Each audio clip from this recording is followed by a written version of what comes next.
1억 원을 모으는 것도 쉽지 않은데 10억 원이라니. 많은 사람들에게는 이는 꿈 같은 이야기로 들릴 것입니다. 실제로 1억 원을 모은 후에도 많은 이들이 그 다음 단계로 나아가는데 어려움을 겪습니다. 처음에는 의욕이 넘칩니다. 1억을 모았으니 10억도 가능하겠지? 라는 생각으로 시작합니다. 하지만 시간이 지날수록 현실의 벽에 부딪힙니다. 인플레이션으로 인해 1억의 가치가 점점 떨어지는 것을 체감하고 예금 이자만으로는 자산이 늘어나지 않는다는 것을 깨닫습니다. 투자를 시도를 해보지만 생각만큼 수익이 나지 않거나 오히려 손실을 보는 경험을 하기도 합니다. 주변에서 대박 투자 이야기를 들을 때마다 조급함이 밀려오고 때로는 무리한 투자로 원금까지 위협받는 상황에 처하기도 합니다. 직장에서 열심히 일하면 저축을 이어가지만 소득이 늘어날수록 지출도 함께 증가하는 것을 발견합니다. 결혼, 주택 구입, 자녀 교육 등 큰 지출이 발생하면서 자산 증식의 속도는 더뎌지는 것을 경험합니다. 이런 현실 속에서 10억 원이라는 목표는 점점 멀어져 보이게 되는데요.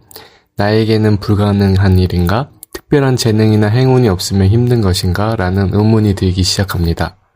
하지만 포기하지 마세요. 1억에서 10억으로 가는 길은 분명히 존재합니다. 그리고 그 길은 여러분이 생각하는 것보다 더 현실적일 수 있습니다. 이 영상을 끝까지 보시면 여러분은 1억에서 10억으로 가는 가장 현실적인 전략을 알게 될 것입니다. 여러분은 10억 원이라는 목표가 결코 비현실적인 꿈이 아니라 올바른 전략과 끈기만 있다면 충분히 달성 가능한 목표라는 것을 깨닫게 될 것입니다. 아마 한 번쯤은 들어보셨을 거예요. 복리의 마법. 과학자 아인슈타인은 복리는 세계 8번째 불가사의라는 명언을 남겼습니다. 어떻게 보면 가장 단순하면서 강력한 방법인데요. 어렴풋하게만 아시는 것 같습니다. 복리의 힘은 1억 원 이상을 모으면 돈을 모으는 속도가 빨라지는 가장 근본적인 이유 중 하나입니다. 복리란 원금에 대한 이자뿐만 아니라 이자에 대한 이자까지 붙는 것을 의미합니다. 이는 시간이 지날수록 기하급수적으로 자산을 증가시키는 강력한 효과를 발휘합니다. 예를 들어 1억 원을 연 5%의 수익률로 투자한다고 가정해 보겠습니다. 첫 해에는 500만 원의 이자가 발생하여 총 1억 500만 원이 됩니다. 두 번째 해에는 이 1억 500만 원에 대해 다시 5%의 수익이 발생하므로 520만 원의 이자가 추가됩니다. 이런 식으로 10년이 지나면 원금은 1억 6,288만 원으로 늘어나게 됩니다. 이 과정에서 주목할 점은 시간이 지날수록 매년 발생하는 이자의 금액이 점점 커진다는 것입니다. 첫 해에는 500만 원이었던 이자가 10년 차에는 776만 원으로 증가합니다. 이는 단순 원금에 대한 이자만 받는 것이 아니라 이전에 받은 이자에 대해서도 다시 이자가 붙기 때문입니다. 20년으로 기간을 늘리면 그 효과는 더욱 극적으로 나타나는데요. 20년 후에는 초기 투자금 1억 원이 2억 6,532만 원으로 늘어나며 20년 차에 발생하는 연간 이자는 1,263만 원에 이릅니다. 이는 초기 투자 금액의 12.63%로 매년 원금의 12% 이상을 추가로 벌어들이는 셈이 됩니다. 근데 복리의 힘을 활용한 투자의 가장 큰 단점 중 하나는 초기에 성장이 느리다는 점입니다. 처음에 1,000만 원으로 시작한다 가정하면 10억이 되는데 무려 40년이나 소요됩니다. 하지만 이러한 단점은 초기에 적극적인 저축을 통해 1억 원이라는 목표 금액을 모으는 것으로 상당 부분 극복할 수 있습니다. 1억 원이라는 금액은 복리 효과가 눈에 띄게 나타나기 시작하는 중요한 분기점이 될 수 있기 때문입니다. 초기에 집중적인 저축을 통해 이 금액을 모으면 그 이후부터는 복리의 효과가 더욱 강력하게 작용하기 시작합니다. 하지만 이렇게 추가적인 수익이 생기면 많은 분들이 주식으로 수익을 본 것을 재투자할 생각을 안 하고 사용하려고 한다는 것입니다. 투자로 수익이 생겼을 때 많은 사람들이 그 돈을 즉시 사용하고 싶은 유혹에 빠지는데요. 오랜 기간 열심히 일하고 투자한 보상으로 새 옷을 사거나 맛있는 음식을 먹고 여행을 가고 싶어 합니다. 이 정도는 괜찮겠지라는 자기 합리화가 쉽게 일어나 작은 지출이 눈덩이처럼 불어나는 경험을 많은 이들이 하고 계시는데요. 특히 처음부터 큰 투자 수익을 얻었을 때 이런 유혹은 더 강해집니다.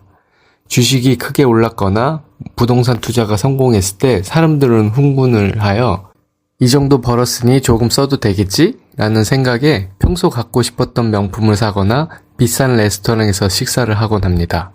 또한 주변의 시선도 영향을 미치는데요. 투자로 돈을 벌었다는 소식을 들은 친구나 가족들이 한턱 쏘라는 요구를 하거나 이제 여유가 생겼으니 이것저것 사라라고 권하기도 합니다. 이런 분위기 속에서 수익금을 지키는 것은 쉽지 않은데요. 더군다나 일상생활에서의 스트레스나 피로가 쌓였을 때 투자 수익은 보상 소비의 유혹을 더욱 강하게 만듭니다. 이 정도 고생했으니 이 정도 써도 되겠지 라는 생각과 어차피 큰 돈도 아닌데 라는 생각이 듭니다. 100만원, 200만원의 수익이 생겼을 때 이를 재투자하는 것보다 당장 눈에 보이는 만족감을 선택하게 되는 것입니다. 하지만 이런 작은 지출들이 모여 큰 차이를 만듭니다. 한 번의 여행, 한 번의 쇼핑으로 끝나는 것이 아니라 이런 패턴이 반복되면서 장기적으로 큰 금액의 재투자 기회를 놓치게 됩니다. 많은 사람들이 나중에 이를 후회합니다. 그때 그 돈을 재투자했었더라면 이라는 아쉬움을 느끼지만 이미 지나간 기회를 되돌리기는 어렵습니다. 이러한 현실 속에서 투자 수익금을 재투자하는 것은 결코 쉬운 일이 아닌데요. 하지만 장기적인 재무 성공을 위해서라면 이러한 유혹을 이겨내고 재투자의 힘을 이해하는 것이 중요합니다. 당장의 작은 만족감 대신 미래의 더 큰 성장을 선택하는 지혜가 필요한 것입니다. 복리의 효과를 극대화하는 핵심 요소가 바로 재투자인 것을 잊으시면 안 되겠습니다. 또한 복리의 효과를 극대화하기 위해 가장 중요한 원칙 중 하나는 잃지 않는 것입니다. 이는 단순히 투자에서 수익을 내는 것만큼 중요한 요소인데요. 복리는 시간이 지남에 따라 자산을 기하급수적으로 증가시키는 강력한 힘을 가지고 있지만 이 효과를 누리기 위해서 무엇보다 원금을 잃지 않는 것이 필수적입니다. 복리의 힘은 원금에 대한 이자뿐만 아니라 이자에 대한 이자를 붓는 구조라고 말씀을 드렸었죠. 따라서 초기 자본이 감소하면 그에 따라 복리로 인한 수익도 줄어들게 됩니다. 예를 들어 10%의 손실이 발생하면 이를 회복하기 위해서는 약 11.1%의 수익이 필요합니다. 손실이 커질수록 이를 만회하기 위한 수익률은 더 커지는데요. 50%의 손실이 발생하면 원금을 회복하기 위해서는 무려 100%의 수익이 필요합니다. 이는 손실을 피하는 것이 얼마나 중요한지 잘 보여주는데요. 금액이 클수록 피해 금액도 커지기 때문에 금액이 커질수록 더 안전하게 투자하셔야 됩니다. 그래서 세계에서 가장 안전한 나라에 투자하는 것이 좋은데요. 자신이 진짜 시장을 이길 자신이 없다면 미국 S&P 500이나 나스닥 같은 곳에 투자를 해야 합니다. 물론 이보다 더 안전한 투자를 하셔도 문제는 없습니다만 미국 지수 ETF 정도면 크게 문제 없다고 생각됩니다. 미국 S&P 500의 최근 10년 동안의 연평균 수익률은 약 12.92%입니다. 그러면 S&P 500에만 넣어놔도 세금 제외 시 1억에서 2억 원이 되기까지 약 6년, 5억 원이 되기까지 약 13년, 10억 원이 되기까지 약 19년이 소요됩니다. 여기서 더 놀라운 수치를 보여드리겠습니다. 여러분이 1억을 모으셨다면 저축으로 모았던 투자를 해서 모았던 유혹에 있어서 자기 절제를 하고 목표를 세워서 성공해봤던 경험을 해보신 분들일 거예요.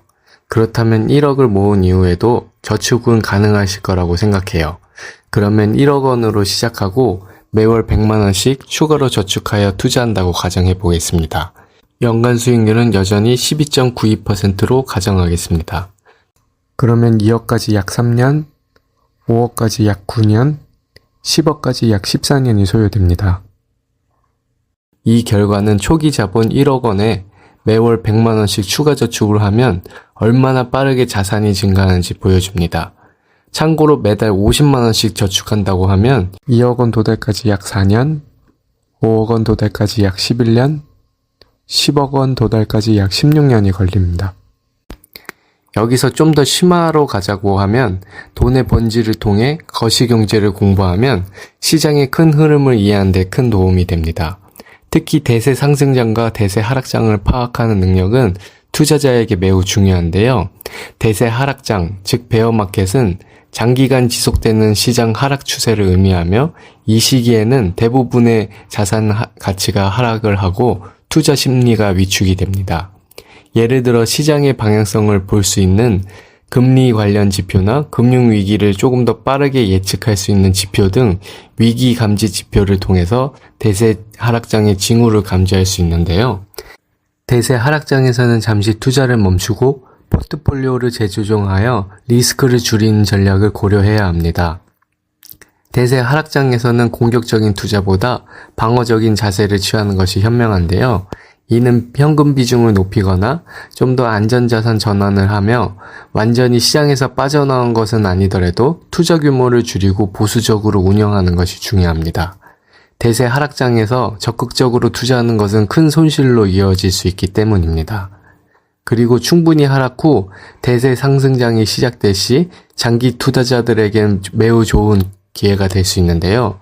따라서 완전히 시장을 떠나기보다는 시장의 흐름을 주시하면서 신중하게 대응하는 것이 중요합니다. 결국 거시경제에 대한 이해는 투자자가 시장의 큰 흐름에 휩쓸리지 않고 더 현명하고 전략적인 투자 결정을 내리는 데 도움을 줍니다. 하지만 이런 전략은 충분히 공부를 하신 다음에 해야 하는 것을 명심하시기 바랍니다. 이렇게 오늘은 복리의 마법에 대해 알아봤는데요. 구독과 좋아요, 알림 설정을 해주시면 다음에도 더 유용한 정보들을 놓치시지 않을 거예요. 그럼 다음 시간에 더 좋은 컨텐츠로 찾아뵙겠습니다. 감사합니다.